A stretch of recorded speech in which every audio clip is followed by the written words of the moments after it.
సర్కారు భూముల చుట్టూ ఫెన్సింగ్. రంగారెడ్డి, సంగారెడ్డి జిల్లాలోని విలువైన ల్యాండ్ సంరక్షణకు హెచ్ఎండిఏ నిర్ణయం తీసుకుంది. ఇది మంచి పని అసలు. యాక్చువల్గా ఇటువంటి నిర్ణయం గతంలోనే తీసుకోవాల్సింది. మొత్తం సర్కారు భూమి అంతా కూడా ఆగమాగం చేస్తున్నారు.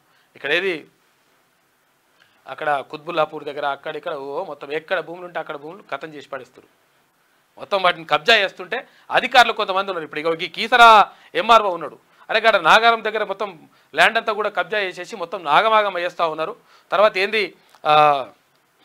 శ్రీ సాయినగర్ కాలనీ పేరుతోటి వేరే కబ్జాదారులు వచ్చేసి అక్కడ భూమిని కబ్జా పెట్టేసి 80 గజాలకు 8 లక్షల రూపాయలకి 80 గజాలని చెప్పేసి అమ్ముతున్నారు.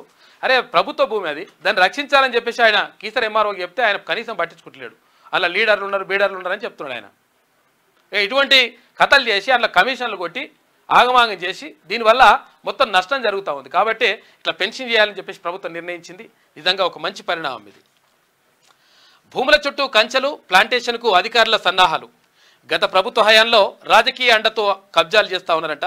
రాష్ట్ర సర్కార్ ఆదేశాలతో ప్రభుత్వ భూముల పర్యవేక్షణకు హైదరాబాద్ మెట్రోపాలిటన్ డెవలప్మెంట్ అథారిటీ అధికారులు కసరత్తు ప్రారంభించారు. ఆయా భూముల చుట్టూ ఫెన్సింగ్ ఏర్పాటు చేసి లోపల ప్లాంటేషన్ చేయాలని నిర్ణయించారు.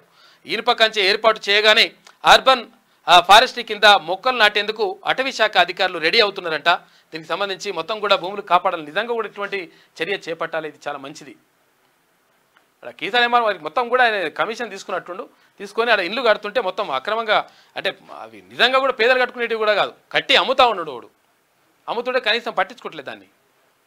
ఆర్డీఓ చెప్పేసి కలెక్టర్ చెప్పని చెప్పేసి ఇంకా డైలాగ్ చెప్తున్నాడు. చూద్దాం మరి అందరికి చెప్పి